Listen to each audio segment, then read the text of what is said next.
What up, Fight World? It's your boy Ego, and I'm back with some more boxing. We got a real special guest, Peter Kid Chocolate Quillin. How you doing today? Doing just fine. How you doing? I'm doing real good. So I called you up. I want to ask you some questions, let the fans know a little bit more about Peter Quillin, what's in the works, and without further ado, let's get started. Last night we had Darren Barker, who defeated Daniel Gill, two good fighters in your division. It was a tough, competitive, gutsy performance, especially from Barker, who kind of weathered the early storm in the sixth round and showed a lot of heart. Did you have a chance to catch that fight? I caught a little bit of it, glimpse of it. Up until like 6 rounds, and I got a little tired, and I went to sleep and went to bed. All right. So I didn't really get that. I caught the fight. It was a very exciting fight for the both of them. But as far as looking at the fight as somebody I can these guys to be fighting with, I just don't feel like these guys are on my level though. Okay. Fair enough. The middleweight division as a whole is definitely shaping up, heating up. You got a lot of big names. Most recently, we have the New Yorker Curtis Stevens, and they're talking about a clash with Gennady Golovkin. What do you think of that potential matchup? Good matchup, two big strong punchers fighting. Everybody likes to see that. So, I guess I have to be watching from the sideline as a fan. Perfect. And speaking of Triple G, you had the opportunity to spar him, and what was that experience like for you? I sparred Triple G and also I sparred Curtis, and I think both of them are good fighters. And when it comes to sparring guys, when I'm in there sparring guys, it's like I don't know, my will and my effort that I put in there. I really, only can say so much about a guy. You know what I'm saying? Definitely. And all the hype built up around Triple G, from the times I was sparred him, what I'm trying to say is like I really don't get all the hype, all the excitement that they're giving him and everything. I didn't get to see that in the sparring with him. You know what I'm saying? I got you. So who's the king of the middleweight division? Is it you? Is it Triple G? Is it Sergio Martinez? In your opinion, who do you think? Sergio Martinez, I have done nothing to be claim myself to be king. I haven't done that yet. You know what I'm saying? I'm just being honest. But, I would love the opportunity to fight Sergio because with his credentials of what he accomplished, he got everything that, I think I'm trying to make happen in my life. You know what I mean? Like a big fight where a lot of, all the odds can be stacked against me, against me. And he fought Charlie Pavlik. Nobody ever really, thought he can probably ever beat him, and the way he beat him was spectacular, and that's what makes a superstar of the sport, is like having a spectacular performance. That's only gonna come with somebody with some recognition. So I know I'm still have yet to accomplish that, but that's why I would like to fight, the opportunity to fight like a Sergio Martinez, to be able to, get where I think is rightfully mine. I definitely would love to see that fight. Looks like he's going to be out until 2014, but if that can happen, I would love to see that fight. I think it's a hell of a fight and matchup. About you, so you were born in Chicago, you were raised in Grand Rapids, Michigan, and you currently reside in New York. What do you actually claim? Yep. What is home for you? Home is where I lay my head at. I'm in Brooklyn right now, so this is my home. Where I'm from is Grand Rapids, and I don't forget that. So at the end of the day, when it comes to saying, what I remember, I can always say I remember Grand Rapids. Also, I can also say that I remember a lot of moments in New York too. And I was actually born in Chicago, but never got to spend a lot of moments to remember that. So I guess where home is at right now is where my heart is, which is in New York right now for the time being. All right, perfect. So Grand Rapids and New York as your most recent memories. This is a little bit off topic, but I don't know if you heard Big Sean's song. He's from Detroit. Kendrick Lamar, he spit a verse on the Control song, and he said he was the king of New York. Did you have a chance to hear that song? Yes, I definitely did. And what did you think of that whole line and the whole controversy about Kendrick Lamar and calling himself the king of New York? Did you feel the type of way just being a resident of New York? Well, for somebody to claim to be king is somebody, you have to reside here, you have to be here, you have to come through the city like that to be claiming yourself.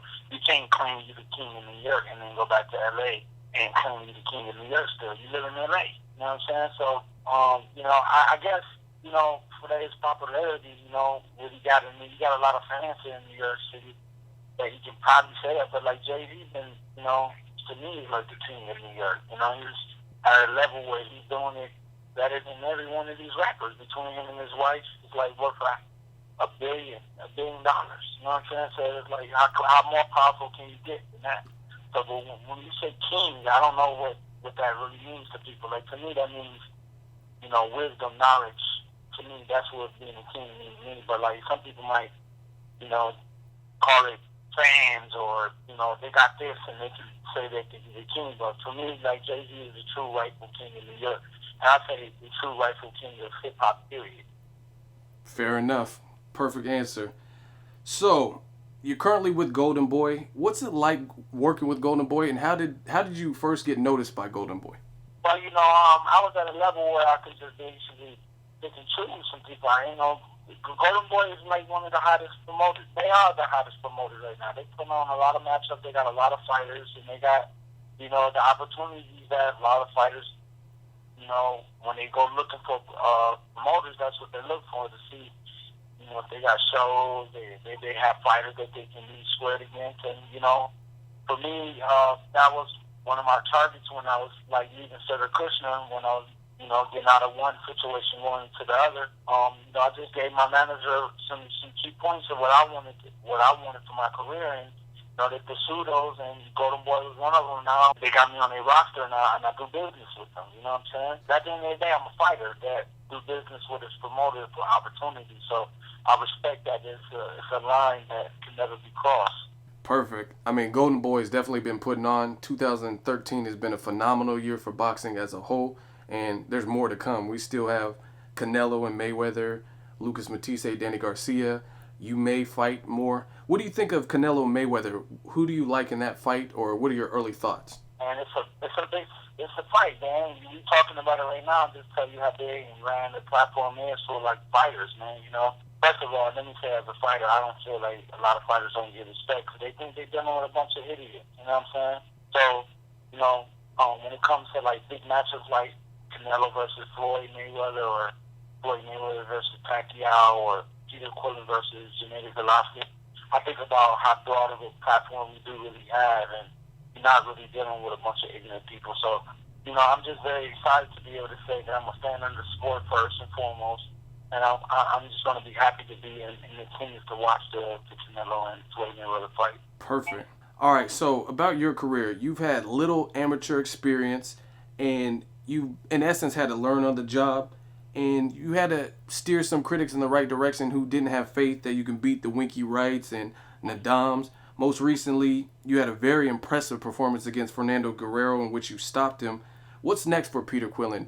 What can fans look forward to when they see Peter Quillin fight? Well, I can say that I go beyond the sky, man, like I always have done, man. Like, you know, it's just not like where I had to pick of the draw, where a guy just leaves his hometown with no money in his pocket, he's sleeping on floors, man, just been through it all to you know, become a champion in the world. And now we got to say, where you go here from now? I go where I want, I guess, you know. I guess now it's about making sure that whatever is important to me in my legacy in the sport, I make sure that I make that number one and I work towards that, you know what I'm saying? So I'm just looking for bigger and better matchups, you know. I'm looking also to be able to, you know, just provide decent living for my family, you know what I'm saying? And just do things that, you know, I never ever dreamed that I could ever do. All right, perfect. And you recently tied the knot? Yes, I definitely did. My wife is currently pregnant right now, so, you know, we are going to I'm going to be expecting my first child with her. Well, I definitely want to say congratulations from all the boxing fans and myself. Thank you so much.